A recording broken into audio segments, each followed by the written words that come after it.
For most of human history, wolves were monsters. If you were a human living 30,000 years ago, hearing wolves at night meant danger. You were small, slow, and surrounded by predators that could smell you from miles away. Wolves hunted in packs.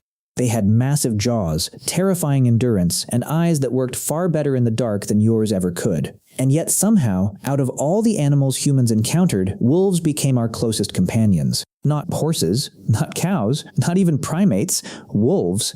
Today there are more than 900 million dogs on Earth. They sleep in our beds, guard our homes, detect bombs, herd sheep, rescue people from avalanches, and wear little birthday hats while sitting next to cakes. But dogs were never planned.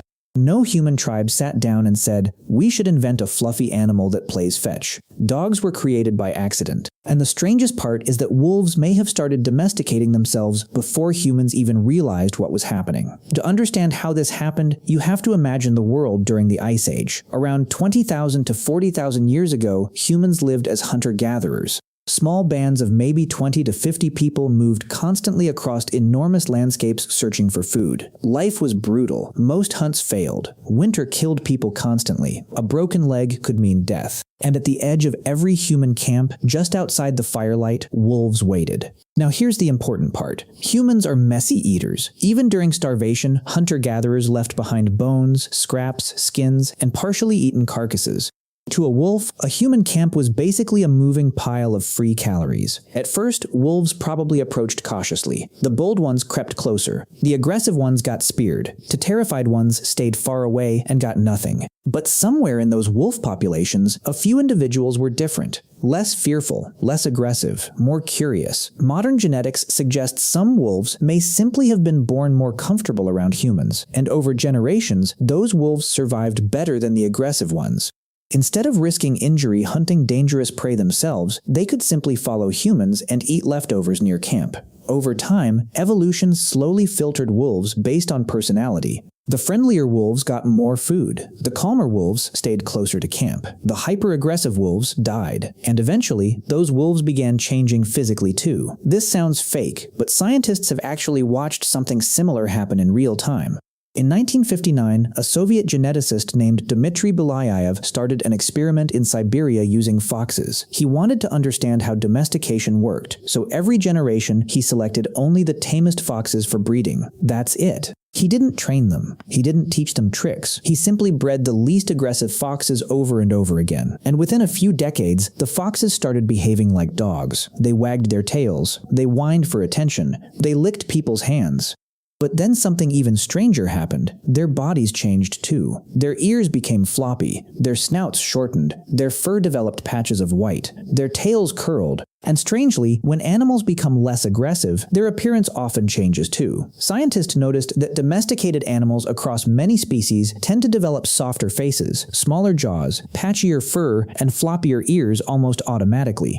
The first proto-dogs may have started looking less intimidating long before humans intentionally bred them. Imagine standing in an Ice Age camp and seeing wolves nearby that looked slightly smaller, slightly calmer, slightly less terrifying than normal wolves. Not pets yet, but not fully wild anymore either. And this may not have happened in just one place.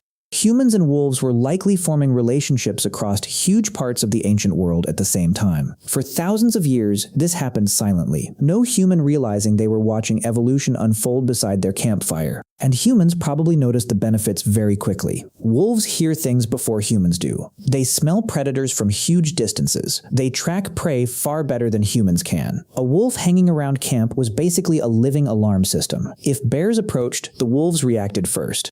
If strangers appeared, the wolves noticed. If prey animals were nearby, wolves could help locate them. Once both species started helping each other survive, the relationship accelerated. This is why dogs are considered the first domesticated animal in human history. Earlier than sheep, earlier than goats, earlier than farming itself. And when humans eventually invented agriculture, dogs changed again in order to stay alongside us.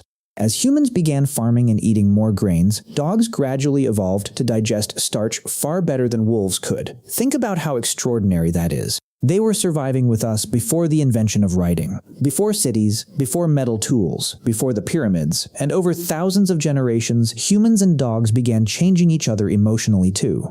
When humans stare into a dog's eyes, both species release oxytocin, the same hormone deeply involved in bonding between parents and children. Wolves don't naturally do this with humans. Dogs do. Your Labrador staring at you lovingly is not random behavior. Evolution shaped dogs to emotionally connect with human brains. Dogs even evolved facial expressions that humans instinctively respond to. Those famous puppy dog eyes may have become more common simply because humans were more likely to care for dogs that looked emotionally expressive. Some anthropologists think dogs improved human hunting success so dramatically that humans with dogs simply survived better than humans without them. Dogs may have helped humans spread across the planet, but domestication also came with a cost. Dogs lost much of what made wolves wild.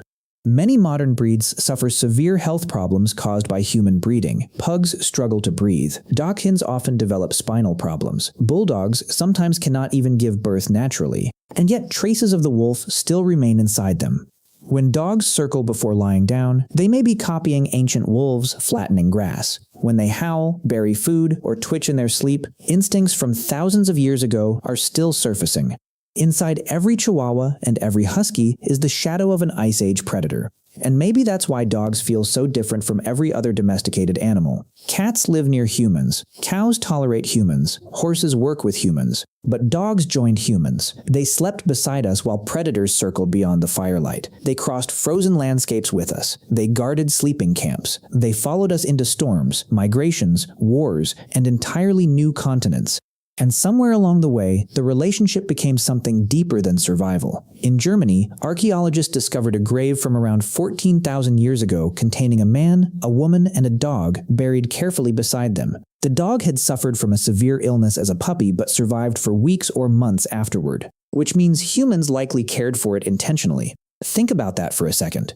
Ice Age humans struggling to survive in one of the harshest environments imaginable were still spending precious food, time, and energy nursing a sick dog back to health. That is not just usefulness anymore. That is attachment, friendship, maybe even love. For thousands of generations, humans and dogs shaped each other's survival, all because a few wolves became slightly less afraid of campfires. No master plan, no grand invention. Just scraps beside a fire, cautious animals creeping closer in the dark, and evolution slowly turning fear into one of the greatest partnerships in the history of our species.